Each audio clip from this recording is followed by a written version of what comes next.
दोस्तों, जैसा कि आप लोग जानते हैं कि अभी हमने फ्रॉम का फर्स्ट सीजन अपलोड किया है, जो कि बहुत ही जबरदस्त था और अब हम उसका दूसरा सीजन भी लाने वाले हैं।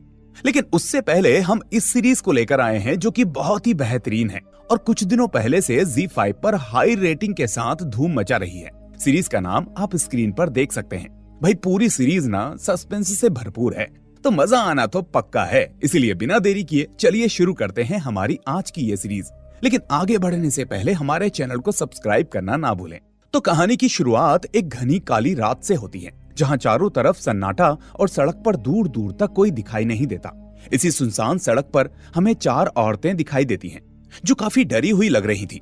इसी बीच कोई आदमी इनको जमीन पर गिराकर इनके ऊपर पेट्रोल डाल देता है, जिससे इनके कपड़े पूरी तरह से भीग जाते हैं। अब बस एक छोटी सी चिंगारी और सब कुछ खत्म हो सकता था। वहीं ये चारों औरतें खुद को छुड़ाने की बहुत कोशिश करती हैं और मदद के लिए चीखने लगती हैं, लेकिन वहां सुनने वाला कोई नहीं था। तभी थोड़ी दूर पर हमें एक आदमी दिखाई देता है, जिसके हाथ में एक लाइटर होता है। वो बड़े आराम से उनकी तरफ आगे बढ़ता है और इसी के साथ ये सस्पेंस से भरा सीन यहीं पर कट हो जाता है। अब कहानी फ्लैशबैक में 6 महीने पीछे जाती है। यहाँ से हमें इन चारों औरतों के बारे में बताया जाता है। इसमें सबसे पहली औरत का नाम होता है श्रीमा। श्रीमा एक चमड़े की फैक्ट्री में काम करती है। रोज की तरह आज भी वो फैक्ट्री आती है तो देखती है कि आज फैक्ट्री में माहौल कुछ बदला बदला सा है। यहाँ मजदूर काम छोड़कर खड़े होते हैं, क्योंकि मजदूरों को अभी तक बोनस नहीं मिला था। यहाँ सारे मजदूर मिलकर अपने हक की मांग कर रहे होते हैं। तभी हमें फैक्ट्री का मैनेजर तपन दिखाया जाता है। वो बातों बातों में घुमा फिराकर मजदूरों को समझाने की कोशिश करता है और आखिर में साफ कह देता है कि इस साल किसी को भी बोनस नहीं मिलेगा। उसकी बातों से सब समझ जाते हैं कि यहाँ इंसाफ की कोई उम्मीद नहीं है। सभी मजदूरों को पता था कि अगर कोई इस अन्याय के खिलाफ लड़ सकता है तो वो है श्रीमा। अब सभी मिलकर श्रीमा के पास जाते हैं और उससे मदद की गुहार लगाते हैं। श्रीमा कुछ कहती नहीं, लेकिन उसके चेहरे से ये पता चलता है कि वो इस बात को यहीं पर खत्म नहीं होने देगी। अब शाम हो जाती है, फैक्ट्री बंद हो जाती है। तपन भी अपनी गाड़ी में बैठने ही वाला होता है कि तभी श्रीमा वहां पहुंचती है। उसके हाथ में एक बैग होता है। कोई कुछ समझ पाता उससे पहले ही वो बैग खोलती है और जिंदा चूहों को तपन की गाड़ी के अंदर छोड़ देती है।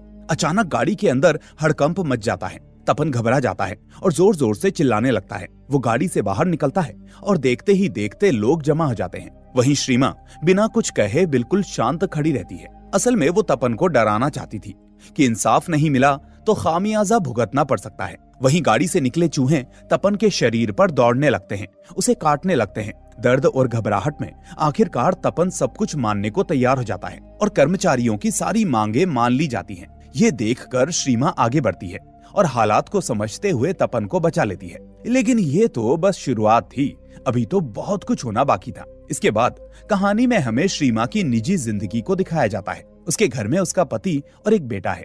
बेटा पढ़ाई में तेज है और अब उसके कॉलेज में एडमिशन का वक्त आ चुका है, लेकिन अब आगे की पढ़ाई के लिए अच्छी खासी रकम चाहिए, जो कि श्रीमा के पास नहीं है। यही चिंता उसे अंदर ही अंदर खाए जा रही है और वो कई कई दिनों तक ढंग से खाना तक नहीं खा पाती। उसका पति किसी काम का नहीं है, ना कोई नौकरी करता है और ना ही घर की कोई जिम्मेदारी उठाता है। पूरा दिन वो घर में पड़ा रहता है और श्रीमा की कमाई पर ही उसकी जिंदगी चलती है। एक तरफ बेटे का भविष्य है और दूसरी तरफ ऐसा पति।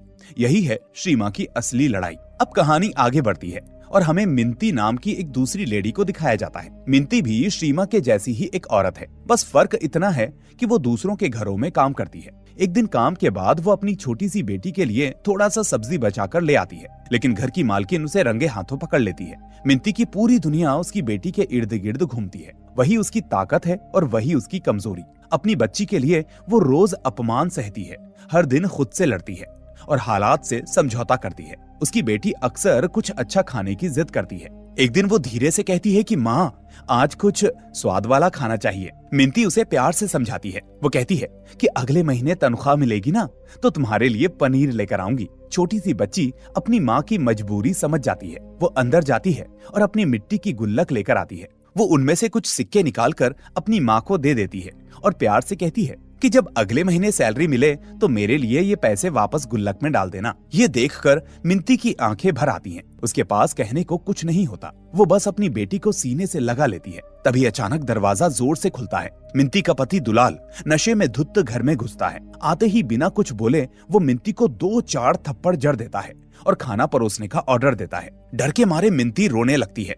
लेकिन वो कुछ कह नहीं पाती। जल्दी जल्दी खाना लाकर उसके सामने रख देती है। दुलाल एक हाथ से खाना खाता है और दूसरे हाथ में मोबाइल पकड़कर टिकटॉक देखता रहता है। उसे ना अपनी बेटी की चिंता है और ना ही घर के हालात की। वहीं मिंती चुपचाप खड़ी रहती है, डरी हुई, टूटी हुई। और यहीं सीन कट होकर पहुंचता है तीसरी लेडी के पास, जिसका नाम है रिंकू। इस दुनिया में उसका कोई अपना नहीं है, न परिवार और ना ही कोई सहारा। उसका ज्यादातर वक्त फेसबुक और टिकटॉक पर ही गुजरता है। वही उसकी दुनिया है और वही उसकी पहचान। उसके 4 लाख से भी ज्यादा फॉलोअर्स हैं। लोग उसे जानते हैं, पसंद करते हैं, लेकिन ये चमकदार दुनिया सिर्फ स्क्रीन तक सीमित है। एक दिन रिंकू वीडियो बना रही होती है, तभी उसका मोबाइल बार बार बजने लगता है। स्क्रीन पर एक नाम दिखता है, मना। ये नाम देखकर रिंकू फोन काट देती है, लेकिन मना कोई आम आदमी नहीं था, वो एक खतरनाक गैंगस्टर है। थोड़ी देर के बाद हम देखते हैं कि मना खुद रिंकू के घर पहुंच जाता है। वो सीधे सीधे उसे पैसे लौटाने की धमकी देता है और साफ कह देता है कि अब और वक्त नहीं मिलेगा। इसके बाद कहानी चौथी औरत की तरफ बढ़ती है। उसका नाम है रानू। रानू दिन में तो गाड़ी चलाती है और रात को मजबूरी में गलत रास्ता अपनाकर पैसे कमाती है। ये उसकी पसंद नहीं है, हालात ने उसे यहाँ तक पहुँचाया है। उसके घर में उसकी सास है और एक छोटा सा बच्चा, वही उसकी पूरी दुनिया है। उन्हीं के लिए वो सब कुछ सहती है। रानू का एक ही सपना होता है कि उसका बेटा इंग्लिश मीडियम स्कूल में पढ़े, उसका बच्चा वो जिंदगी जिए जो उसे खुद कभी नहीं मिली। यही सपना उसे हर दिन आगे बढ़ने की ताकत देता है। ऐसे ही दिन गुजरते रहते हैं। वक्त के साथ ये चारों औरतें एक जगह मिलती हैं। असल में ये चारों एक दूसरे की दोस्त होती हैं। चारों की जिंदगियां अलग हैं, दर्द अलग है, लेकिन जरूरतें एक जैसी हैं, अमीर बनने की और बेहतर जिंदगी जीने की। चारों सहेलियां साथ बैठकर अपनी अपनी परेशानियां बांटती हैं। कभी हंसी होती है तो कभी मजाक। कुछ देर के लिए उनके दुख हल्के हो जाते हैं, लेकिन तभी हम मिंती को देखते हैं जो बेहद भावुक है। छोटी छोटी बातों पर रो पड़ती है, जैसे रोना उसकी आदत बन चुका हो। वो बताती है कि कल ही उसका पति दुलाल उसे बुरी तरह से मार कर गया है। कहते कहते उसकी आंखों से फिर से आंसू बहने लगते हैं। तभी श्रीमा गुस्से में बोल पड़ती है। वो कहती है कि बस कर, इतना नाटक मत कर। इससे मिंती चुप तो हो जाती है, लेकिन उसकी आंखों में जमा डर और दर्द कहीं नहीं जाता। श्रीमा गुस्से में मिंती को साफ साफ समझाती है। वो कहती है, जब अगली बार वो तुझे मारने आए तो जो भी तेरे हाथ के आसपास हो, चाकू या कुछ भी, उसे जान से मार देना।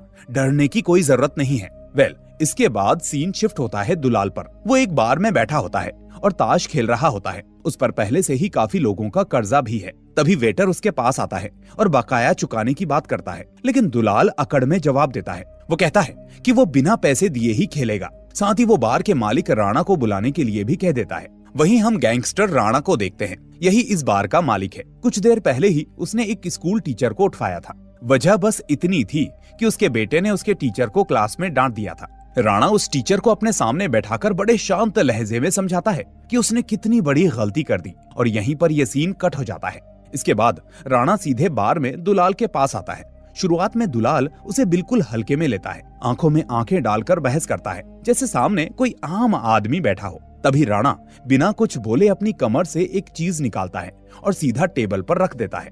एक पल में पूरे कमरे का माहौल बदल जाता है। दुलाल की आवाज वहीं हलक में अटक कर रह जाती है। पहली बार उसे एहसास होता है कि वो कितनी बड़ी मुसीबत में फंस चुका है। आसपास बैठे लोग भी चुप होकर ये सब देखने लगते हैं। तभी राणा दुलाल से कहता है कि अगली बार का बकाया उसने जल्दी नहीं चुकाया तो उसे सीधे ऊपर भेज दिया जाएगा। ये सुनते ही डरा हुआ दुलाल वहां से निकल जाता है। इधर राणा अपने बेटे को अपने पास बैठाता है और उसे समझाता है कि ये दुनिया कैसे चलती है, कैसे ताकत से सब कुछ हासिल किया जा सकता है। वो चाहता है कि उसका बेटा भी बड़ा होकर बिल्कुल उसी की तरह एक गैंगस्टर बने। दूसरी तरफ डरा सहमा दुलाल घर पहुंचता है। घर में कदम रखते ही वो तूफान मचा देता है। उसे तुरंत बहुत सारा पैसा चाहिए था। वो मिंती को बेरहमी से मारता है और घर के हर कोने में पैसे ढूंढने लगता है। आखिरकार उसे चावल के ड्रम में कुछ पैसे मिल जाते हैं, लेकिन उसे पता था कि ये पैसे काफी नहीं है। तभी उसकी नजर अपनी बेटी की गुल्लक पर पड़ती है। जैसे ही वो उसे उठाता है तो बच्ची रोते हुए कहती है कि बाबा, इन पैसों से तो मैं इंग्लिश मीडियम स्कूल में पढ़ूंगी।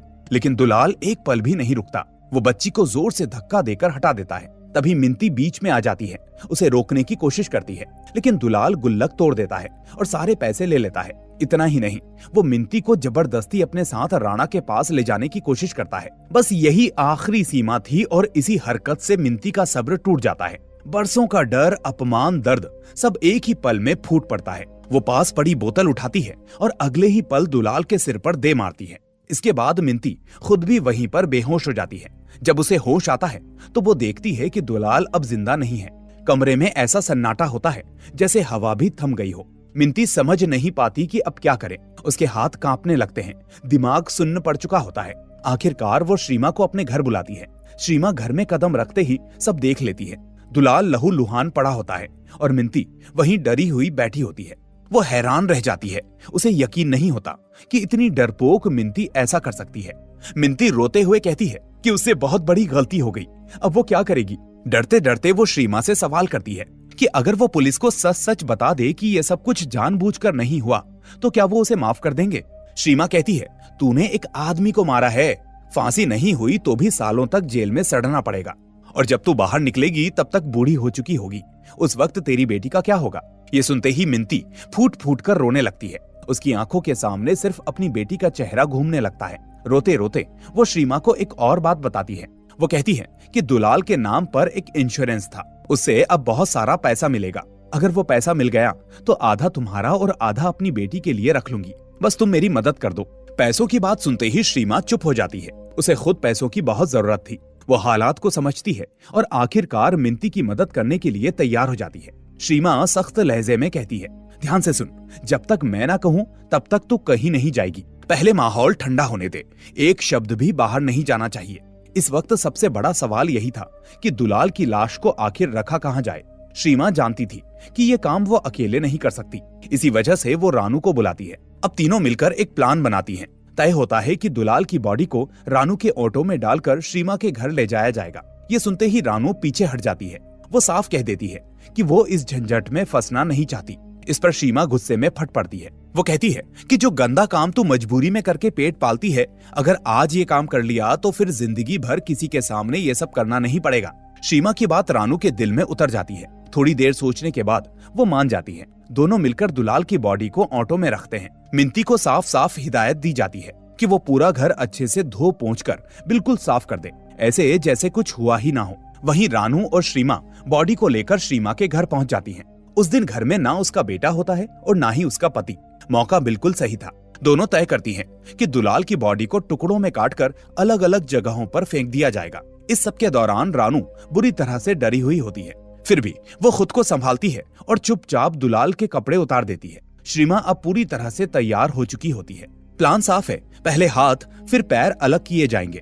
जैसे ही श्रीमा वार करने के लिए आगे बढ़ती है, तभी अचानक कुछ ऐसा होता है जिसके लिए कोई भी तैयार नहीं था। दुलाल एकदम से उठकर बैठ जाता है। दुलाल को जिंदा देखकर रानी की हालत खराब हो जाती है। उसकी सांसें अटक जाती हैं। दुलाल हंसते हुए पूछता है कि उसकी पैंट क्यों उतारी। फिर वो बेहुदा हंसी के साथ कहता है कि चलो तुम दोनों मिलकर मेरा काम कर दो, मजा आ जाएगा। ये सुनते ही श्रीमा का गुस्सा फट पड़ता है। वो एक पल भी नहीं सोचती और पूरी ताकत से दुलाल की गर्दन पर वार कर देती है और इस बार दुलाल पूरी तरह से खत्म हो जाता है। अब दोनों बुरी तरह से डर जाती हैं। वो दरवाजे के पास आकर खड़ी हो जाती हैं। उनके हाथ पैर कांप रहे होते हैं, सांसें तेज चल रही होती हैं। कमरे में एक बार फिर से खामोशी छा जाती है। इसी बीच बाहर से आवाज आती है, श्रीमा दीदी। ये आवाज रिंकू की होती है। श्रीमा और रानू धीरे धीरे खुद को संभालती हैं और दरवाजा खोल देती हैं। रिंकू घबराई हुई अंदर आती है और बताती है कि जिससे उसने लोन लिया था मना, उसने धमकी दी है कि कल तक अगर 10,000 रुपए वापस नहीं मिले तो वो उसे बिना कपड़ों के लाइव कर देगा। ये बोलते बोलते रिंकू की नजर फर्श पर पड़ती है। वहाँ खून से लथपथ एक बॉडी पड़ी होती है। उसी पल अचानक दुलाल का फोन बजने लगता है। रिंगटोन सुनते ही रिंकू चौंक जाती है। वो कहती है कि ये फोन तो तुम्हारा नहीं है। बोलते हुए वो अंदर की तरफ बढ़ने लगती है। तभी रानू उससे पूछती है कि उसे कितने पैसे चाहिए। रिंकू बिना सोचे जवाब देती है कि उसे 10,000 रुपए चाहिए। उसी वक्त श्रीमा दुलाल का वॉलेट उठाती है। उसमें से पैसे निकालकर रिंकू के हाथ में थमा देती है और कहती है कि घर जाकर गिन लेना, अभी यहाँ से निकल जा। पैसे लेते हुए रिंकू एक सलाह देती है। कहती है कि अभी फोन से सिम निकाल दो, अगर सिम ट्रैक हो गई तो तुम सब पकड़े जाओगे। इतना कहकर वो जाने लगती है, लेकिन श्रीमा उसे जबरदस्ती अंदर खींच लेती है। जैसे ही रिंकू अंदर आती है, उसकी नजर फिर से दुलाल की लाश पर पड़ती है और वो जोर से चीख पड़ती है। वो घबराकर कहती है कि उसने कुछ नहीं देखा, वो किसी को कुछ नहीं बताएगी, उसे पैसे भी नहीं चाहिए, बस उसे जाने दिया जाए। श्रीमा उसे घूरते हुए पूछती है कि अगर तूने कुछ नहीं किया तो दुलाल के पैसे तेरे हाथ में कैसे आए। फिर तेज आवाज में वो कहती है कि अब जो मैं बोल रही हूँ उसे ध्यान से सुन। सीमा पूरा प्लान साफ साफ समझाती है। वो बताती है कि मिंती को दुलाल के इंश्योरेंस का पैसा मिलेगा और वो पैसा हम चारों में बांटा जाएगा। रिंकू डरते हुए पूछती है कि उसे क्या करना होगा। तब सीमा उसे पूरा काम समझाती है। वो कहती है कि दुलाल का फोन लेकर कोलकाता की ट्रेन पकड़नी है। रास्ते में दुलाल के फोन से मिंती को मैसेज करना है कि दुलाल अब कभी उसके पास वापस नहीं आएगा। फिर कोलकाता पहुंचकर फोन कहीं फेंक देना और उसी ट्रेन से वापस लौट आना। मतलब साफ था, अगर पुलिस जांच होगी तो सबको यही लगेगा कि दुलाल अपनी बीवी को छोड़कर कोलकाता भाग गया है और फिर कभी वापस नहीं आया। किसी को ये पता नहीं चलेगा कि दुलाल मर चुका है। रिंकू इस प्लान के लिए मान जाती है। वो उसी वक्त कोलकाता की ट्रेन पकड़ लेती है। उसके जाने के बाद सीमा और रानू मिलकर दुलाल की बॉडी को इस तरह से ठिकाने लगाती हैं कि उसकी पहचान करना नामुमकिन हो जाए। रिंकू कोलकाता से वापस लौटती है। तब तक ये तीनों सब कुछ अलग अलग जगहों पर फैला चुकी होती हैं। अगले दिन सीमा सबको समझाती है कि क्या बोलना है। यही कहना है कि दुलाल ने हर जगह से लोन लिया था, कर्जे में डूब गया था और सबको छोड़कर कहीं भाग गया। मिंती चुपचाप सिर हिला देती है। सीमा उसे एक एक कदम समझाती है। वो कहती है, कल सुबह दुलाल के दोस्तों के घर जाना, सबसे पूछना कि दुलाल कहाँ पर है। वहाँ थोड़ा रो लेना, ऐसा दिखाना जैसे सच में बहुत दुखी हो।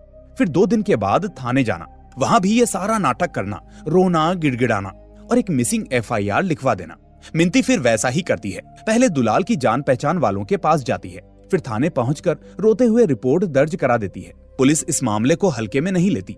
जांच शुरू हो जाती है। तफ्तीश में पता चलता है कि गायब होने से पहले दुलाल को राणा की दुकान से धमकी मिली थी, यानी राणा और दुलाल के बीच में झगड़ा हुआ था। अब पुलिस ऑफिसर्स और ज्यादा चौकन्ने हो जाते हैं। उनकी नजर मिंती पर भी जाती है। उसकी जिंदगी, उसकी हालत, सब कुछ खंगालने का आदेश दिया जाता है। और तभी अगली सुबह कहानी में एक भयानक ट्विस्ट आता है। अगली सुबह एक आदमी सड़क के किनारे डस्टबिन के पास खड़ा होकर हल्का हो रहा होता है। तभी उसकी नजर पास पड़े एक काले पॉलिथीन के बैग पर पड़ती है। अब कुछ डाउट होने पर वो उसे खोलकर देखता है। अंदर का नजारा देखते ही उसके होश उड़ जाते हैं। बैग के अंदर एक कटा हुआ हाथ पड़ा होता है। उस हाथ पर एक नाम लिखा होता है, दुलाल। ये देखकर आदमी घबरा जाता है, जोर जोर से चिल्लाने लगता है। देखते ही देखते वहाँ लोगों की भीड़ जमा हो जाती है। कुछ ही देर में पुलिस मौके पर पहुंच जाती है। हाथ पर नाम लिखा होने की वजह से पुलिस ऑफिसर्स समझ जाते हैं कि ये हाथ दुलाल का ही है। असल में ये पूरा सीन रिंकू की सोची समझी चाल होती है। मिंती पहले ही पुलिस को बता चुकी थी कि उसका पति घर छोड़कर भाग गया है, लेकिन इंश्योरेंस कंपनी तभी पैसे देती है जब मौत की पुष्टि हो। जल्दी पैसा पाने के लिए दुलाल को मरा हुआ दिखाना जरूरी था। इसी मजबूरी में ये खौफनाक खेल रचा गया। अब पुलिस का शक पूरा का पूरा राणा पर जाने लगता है। पुलिस को लगता है कि ये काम किसी आम आदमी के बस का नहीं है, ये किसी शातिर अपराधी का ही काम हो सकता है। लेकिन एक बात उन्हें अजीब लगती है, जो भी बॉडी पार्ट्स मिल रहे हैं उन्हें मिंती खुद पहचान रही है। यही बात एक सीनियर ऑफिसर को खटक जाती है। अगले ही दिन मिंती को थाने बुलाया जाता है। पुलिस उससे ऐसे सवाल पूछती है जैसे उन्हें सब कुछ पहले से पता हो, जैसे उन्हें पूरा यकीन हो कि दुलाल को उसी ने मारा है। मिंती डर के मारे कुछ बोल नहीं पाती, बस रोती रहती है। बार बार कहती है कि उसे कुछ नहीं पता। फिलहाल तो पुलिस उसे छोड़ देती है, लेकिन शक पूरी तरह से खत्म नहीं होता। उसी रात चारों औरतें एक जगह बैठकर सीक्रेट मीटिंग करती हैं। सीमा सीधे मुद्दे पर आती है। वो कहती है कि अब हमें किसी एक को फंसाना होगा, किसी ऐसे इंसान को जिसके कंधे पर पूरा इल्जाम डाल दिया जाए। पहले वो फैक्ट्री के उस मैनेजर का नाम लेती है। फिर रिंकू बोलती है कि मना को फंसा देते हैं, लेकिन थोड़ी देर सोचने के बाद चारों एक ही नतीजे पर पहुंचती हैं, और वो था राणा, क्योंकि दुलाल को सबसे खुली धमकी उसी ने दी थी। पुलिस की फाइल में भी उसका नाम पहले से मौजूद है। प्लान साफ हो जाता है, राणा को फंसाया जाएगा। फैसला होता है कि दुलाल के बॉडी पार्ट्स राणा के घर में रखे जाएं, ताकि सारा शक उसी पर जाए। प्लान के मुताबिक सबसे पहले रानू राणा के घर पहुंचती है। वो उसे रिझाने लगती है। राणा सच्चाई जाने बिना उसके जाल में फंस जाता है। इसी दौरान मौके का फायदा उठाकर बाकी तीनों औरतें घर के अंदर दुलाल के बॉडी पार्ट्स से भरी एक काली पॉलिथीन रख देती हैं। सब कुछ प्लान के हिसाब से हो जाता है। चारों वहां से निकल जाती हैं। अगली सुबह पुलिस राणा के घर छानबीन के लिए पहुंचती है। तलाशी के दौरान वही पॉलिथीन मिल जाती है। उसी के साथ दुलाल की बाकी बॉडी भी वहीं से बरामद हो जाती है। अब पूरा शक राणा की तरफ चला जाता है। राणा पूरी तरह से शॉक में होता है। उसका दिमाग सुन्न पड़ जाता है। क्या हुआ, कैसे हुआ, उसे कुछ समझ में नहीं आता। असल में पुलिस को सुबह एक अननोन नंबर से खबर मिली थी। उसी कॉल के आधार पर पुलिस राणा के घर पहुंची थी। राणा को गिरफ्तार कर लिया जाता है। जब उसे वैन में बैठाया जाता है तो उसकी नजर सामने खड़ी अपनी पत्नी और बच्चे पर पड़ती है। उसकी आंखों में डर और बेबसी होती है। राणा उन्हें देखता रह जाता है। जैसे उसकी पूरी दुनिया एक पल में बिखर गई हो। अब कहानी ऐसे ही 1 महीने आगे बढ़ जाती है।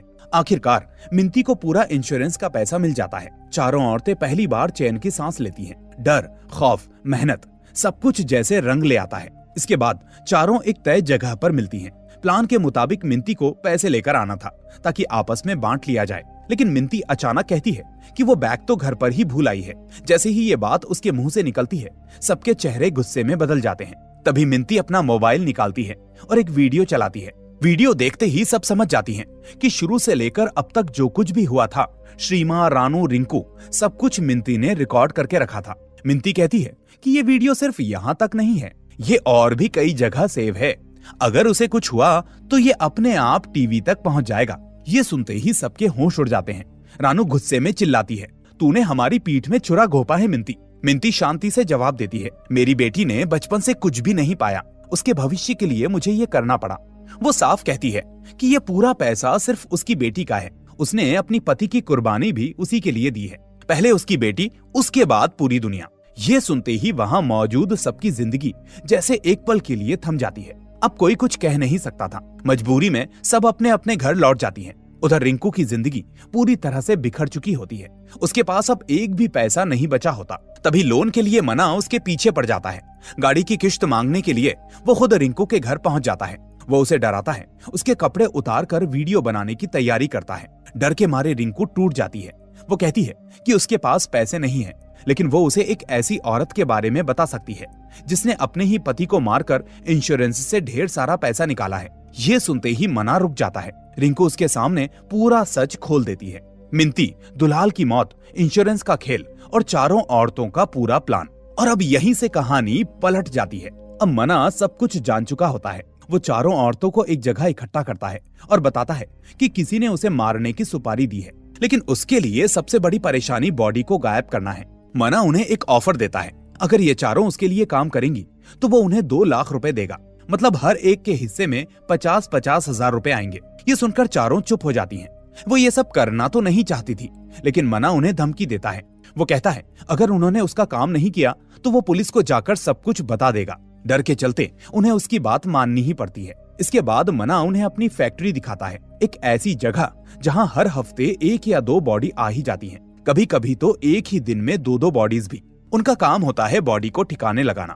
पहले वो बॉडी को छोटे छोटे टुकड़ों में काटती हैं, फिर रात के अंधेरे में ऑटो में भरकर उन टुकड़ों को बाहर ले जाती हैं और अलग अलग जगहों पर ठिकाने लगाती हैं। अब एक दिन रास्ते में पुलिस उनका ऑटो रोक लेती है। पुलिस पूछती है कि बैग में क्या है। ये सुनते ही चारों बुरी तरह से डर जाती हैं। वो कहती हैं कि बैग में मुर्गी का मांस है। पुलिस बैग को चेक करती है और सच में उसमें सिर्फ चिकन ही निकलता है।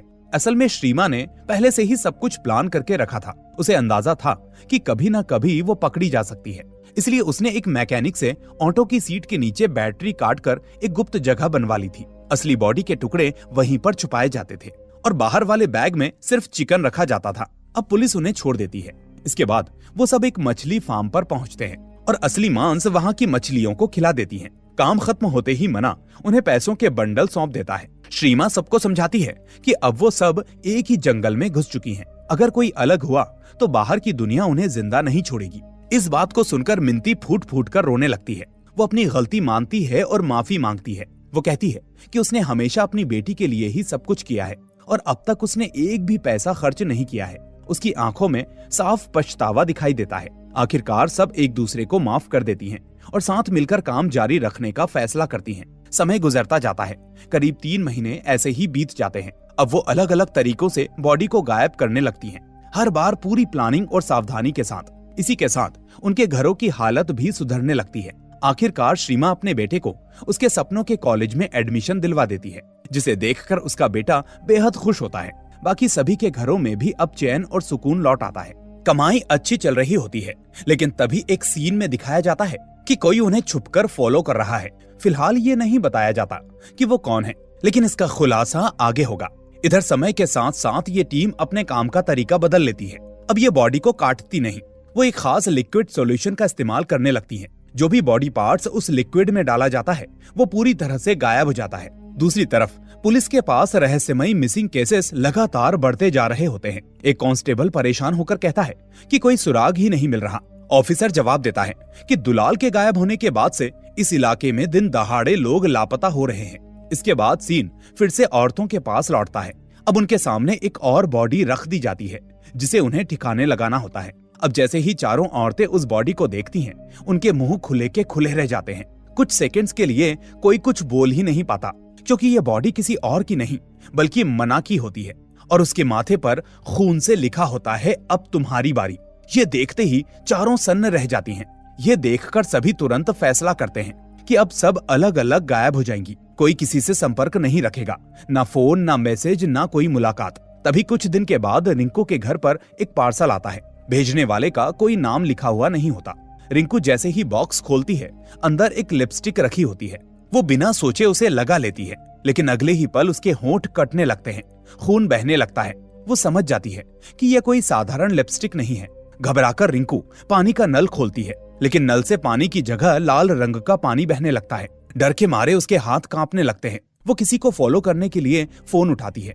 तभी उसकी नजर मोबाइल स्क्रीन पर जाती है। उसके फैन फॉलोअर्स तेजी से कम होने लगते हैं, सैकड़ों से सीधे जीरो। टूट चुकी रिंकू रोते हुए बाकी तीनों दोस्तों के पास पहुंच जाती है और पूरी बात बता देती है। अब सबको साफ समझ में आ जाता है कि उनके सामने कोई बहुत बड़ा खतरा आ खड़ा हुआ है। इसी बीच श्रीमा के फोन पर थाने से कॉल आता है। उसे बताया जाता है कि उसके बेटे ने खुदकुशी करने की कोशिश की है। घबराई हुई श्रीमा तुरंत अस्पताल पहुंचती है। वहां उसे बताया जाता है कि उसके बेटे के पास भारी मात्रा में नशे का सामान मिला है, इसी वजह से उसने ये कदम उठाया। अब श्रीमा अपने बेटे से पूछती है तो वो रोते हुए कहता है कि उसे नहीं पता कि ये सब उसके पास कैसे आया।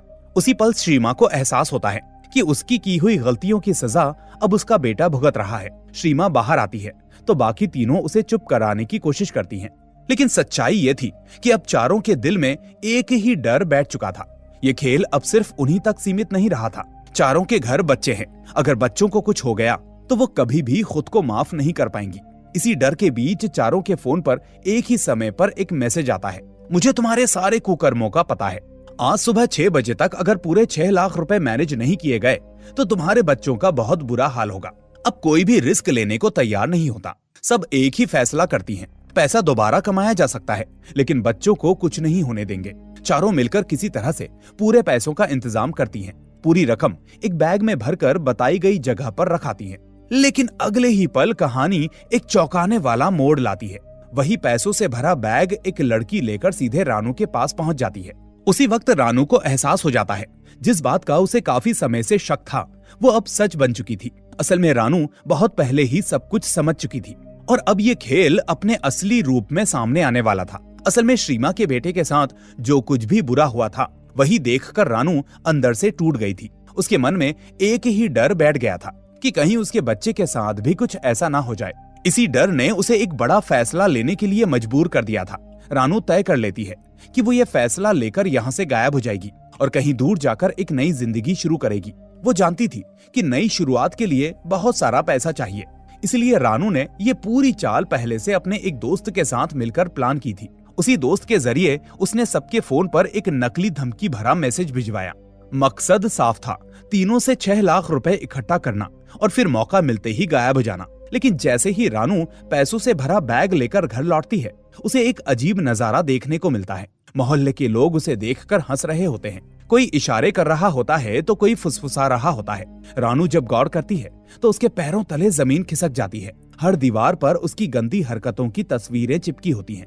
ये देखकर डरी सहमी रानू किसी तरह से घर के अंदर घुस जाती है। वो चुपचाप अपने और बच्चे के कपड़ों को पैक करने लगती है और जल्द से जल्द वहां से निकल जाना चाहती थी। तभी वो अपनी उसी दोस्त को फोन करती है जिसके साथ उसने ये पूरा खेल रचा था।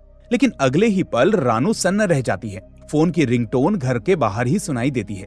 वो घबराकर बाहर निकलती है और सामने जो देखती है उससे उसके पैरों तले जमीन खिसक जाती है। उसकी दोस्त की लाश वहीं पर पड़ी होती है।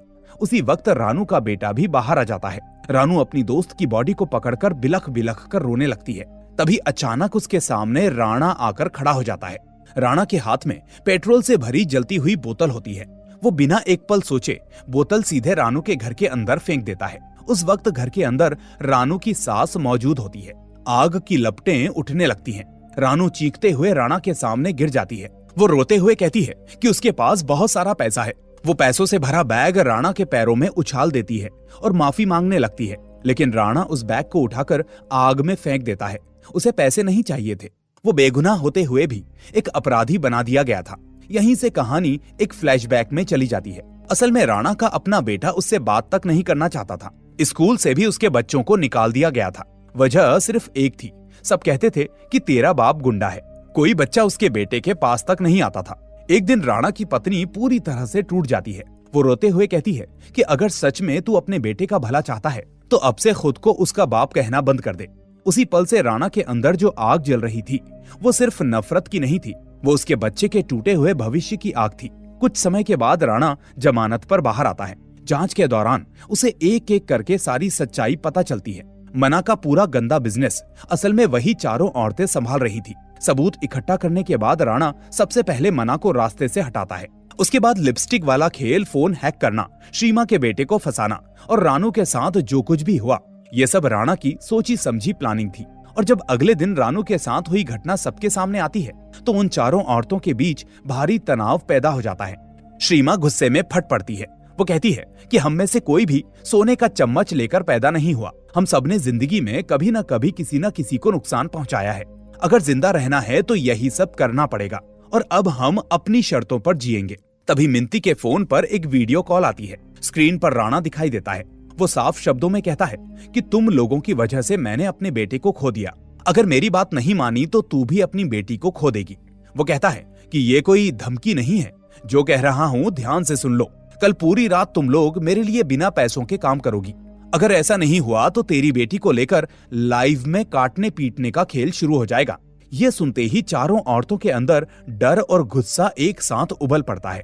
अब फैसला हो जाता है कि राणा की शर्तों पर कोई काम नहीं होगा, उसे उसी की भाषा में जवाब देना होगा। प्लान के मुताबिक रानू और श्रीमा मिलकर राणा के बेटे को किडनैप कर लेती हैं। सब कुछ इतनी सफाई से होता है कि किसी को भनक तक नहीं लगती। इसके बाद श्रीमा खुद राणा को वीडियो कॉल करती है। जैसे ही स्क्रीन पर राणा अपने बेटे को देखता है, उसके चेहरे का रंग उड़ जाता है। उसकी आंखों में डर साफ दिखाई देने लगता है। अब खेल पलट चुका था, अब बाजी औरतों के हाथ में थी। श्रीमा कैमरे के सामने राणा को उसका बेटा दिखाती है। राणा घबराकर पूछता है कि तुम लोगों को क्या चाहिए। तब श्रीमा साफ शब्दों में शर्त रखती है। वो कहती है कि 2 घंटे के अंदर तय की गई जगह पर मिंती की बेटी को छोड़कर जाना, वहीं तुम्हें अपना बेटा मिल जाएगा। लेकिन अगर जरा सी भी चालाकी की तो अपने बेटे को टुकड़ों में ढूंढना पड़ेगा। कॉल करते ही राणा अपनी पूरी टीम के साथ घर से निकल पड़ता है। दूसरी तरफ रानू और श्रीमा पहले से ही उस जगह पर मौजूद होती हैं। वो ये देखना चाहती थी कि राणा सच में मिंती की बेटी को लेकर निकल रहा है या नहीं। असल में जब राणा ने वीडियो कॉल किया था उसी वक्त उन्होंने उसके पीछे का बैकग्राउंड देख लिया था। रानू तुरंत समझ गई थी कि बच्ची किस होटल में रखी गई है। इस इलाके के लगभग हर होटल में उसका पहले से आना जाना था। मौका मिलते ही रानू और श्रीमा उस होटल के अंदर दाखिल हो जाती हैं। अंदर पहुंचते ही रानू जानबूझकर एक बड़ा झगड़ा खड़ा कर देती है। उसका मकसद साफ होता है, होटल का स्टाफ और वहां मौजूद लोग उसी में उलझ जाएं और किसी का ध्यान असली काम की तरफ ना जाए। उसी हंगामे का फायदा उठाकर श्रीमा बिना रुके सीधे ऊपरी मंजिल पर पहुंच जाती है। बाहर से ही उसे अंदाजा हो जाता है कि एक कमरे के अंदर 2 लोग मिंती की बेटी पर कड़ी नजर रखे हुए हैं। श्रीमा एक पल भी बर्बाद नहीं करती। वो सीधा होटल के मेन करंट स्विच को बंद कर देती है और पूरा फ्लोर एक झटके में अंधेरे में डूब जाता है। अगले ही पल वो फायर अलार्म चालू कर देती है। अलार्म बजते ही होटल में अफरा तफरी मच जाती है। हर किसी को लगता है कि कहीं आग लग गई है। मेहमान हो या स्टाफ, सब अपनी जान बचाने के लिए इधर उधर भागने लगते हैं। इसी भगदड़ के बीच एक आदमी मिंती की बेटी को लेकर बाहर निकलने की कोशिश करता है। तभी श्रीमा उसका रास्ता रोक लेती है। दोनों के बीच में जोरदार हाथापाई होती है। कुछ पल की लड़ाई के बाद श्रीमा उसे काबू में कर लेती है और बच्ची को अपने साथ बाहर निकाल कर ले जाती है। दूसरी तरफ राणा के गुंडे तय की गई जगह पर पहुंच जाते हैं। वहां मिंती और रिंकू पहले से तैयार खड़ी होती हैं। मौका मिलते ही दोनों मिर्ची पाउडर इस्तेमाल करती हैं और राणा के आदमियों को एक एक करके काबू में कर लेती हैं। लेकिन कुछ ही पलों में हालात पलट जाते हैं। राणा खुद वहां पहुंच जाता है और मिंती और रिंकू को पकड़ लेता है। थोड़ी ही देर में श्रीमा और रानू भी उन्हें बचाने के लिए वहां पहुंच जाते हैं, मगर तब तक बहुत देर हो चुकी होती है। पूरा प्लान फेल हो चुका होता है। चारों औरतें राणा के सामने फंस चुकी होती हैं। राणा एक एक करके सबको बांध देता है, फिर उनके ऊपर पेट्रोल डालने लगता है और यहीं पर वो खौफनाक सीन दोबारा सामने आता है जिसे हमने इस सीरीज की शुरुआत में देखा था। राणा अपने हाथ में आग जलाता है और गुस्से में चिल्लाकर पूछता है, मेरा बेटा कहाँ है? तभी पीछे से एक आवाज आती है, अपनी माँ के पास। ये सुनते ही राणा सन्न रह जाता है और यहीं से कहानी अपने असली क्लाइमेक्स में एंटर करती है। अब सामने आता है कहानी का सबसे बड़ा ट्विस्ट। असल में राणा की पत्नी ही 5 नंबर की काली पटका थी। उसने अपनी पहचान बदल कर रखी थी और मिंती उसी के घर में काम करती थी। इसी वजह से मिंती को राणा की हर अंदरूनी जानकारी पहले से ही मिलती रहती थी। राणा की पत्नी ही वो इंसान थी जिसने ये खेल शुरू किया था। एक दिन उसने मिंती से बातों बातों में कहा था कि उसे नहीं पता दुलाल को किसने मारा, लेकिन इस केस में राणा को फंसाना बहुत जरूरी है। उसका डर सिर्फ एक था, अगर राणा बच गया तो वो अपने बेटे को भी अपने जैसा गैंगस्टर बना देगा और वो अपने बेटे का भविष्य बर्बाद होते नहीं देख सकती थी। उसने साफ शब्दों में कहा था, तू जैसे भी हो राणा को फंसा दे, मैं उसके बारे में जो कुछ भी जानती हूँ सब बता दूंगी। यहीं से पूरी चाल की शुरुआत होती है। जब ये सच्चाई राणा के सामने आती है तो वो हंसते हुए कहता है, मतलब तुमने ही मेरे बेटे को किडनैप करवाया और पूरा ड्रामा रच दिया। गुस्से में वो अपनी पत्नी पर हाथ उठा देता है, लेकिन इससे पहले कि वो कुछ और कर पाता, पीछे से चारों औरतें उस पर टूट पड़ती हैं। जबरदस्त हाथापाई होती है। गुस्सा, बदला और दर्द सब एक साथ फूट पड़ता है। आखिरकार राणा वहीं पर ढेर हो जाता है। कुछ दिनों के बाद खबर फैलती है कि राणा का एक बार 1 हफ्ते से बंद पड़ा है। राणा का भी कोई अता पता नहीं है। एक पुलिस ऑफिसर कहता है, लगता है राणा का हाल भी दुलाल के जैसा ही हो गया। इधर तीनों सहेलियां मायूस बैठी होती है। उन्हें लगता है कि इतना पैसा कमाया लेकिन आखिर में सब कुछ हाथ से निकल गया। तभी श्रीमा वहां एक बैग लेकर पहुंचती है। वो मुस्कुराते हुए कहती है, लो अपना अपना हिस्सा ले लो। असल में जिस दिन रानू ने पैसों की मांग की थी उसी दिन श्रीमा ने चुपचाप सबकी नजरों से बैग बदल दिया था। यानी जो बैग राणा ने आग में जलाया था वो नकली था। अपने पैसे वापस पाकर चारों औरतें खुशी से झूम जाती हैं और इसी के साथ ये वेब सीरीज यहीं पर खत्म हो जाती है। तो दोस्तों, आपको ये शानदार सीरीज कैसी लगी हमें कमेंट करके जरूर बताएं। साथ ही वीडियो पसंद आई हो तो इसे लाइक करके चैनल को सब्सक्राइब करना ना भूलें। हम फिर मिलेंगे एक और ऐसी ही शानदार कहानी के साथ। Till then take care and thanks for watching.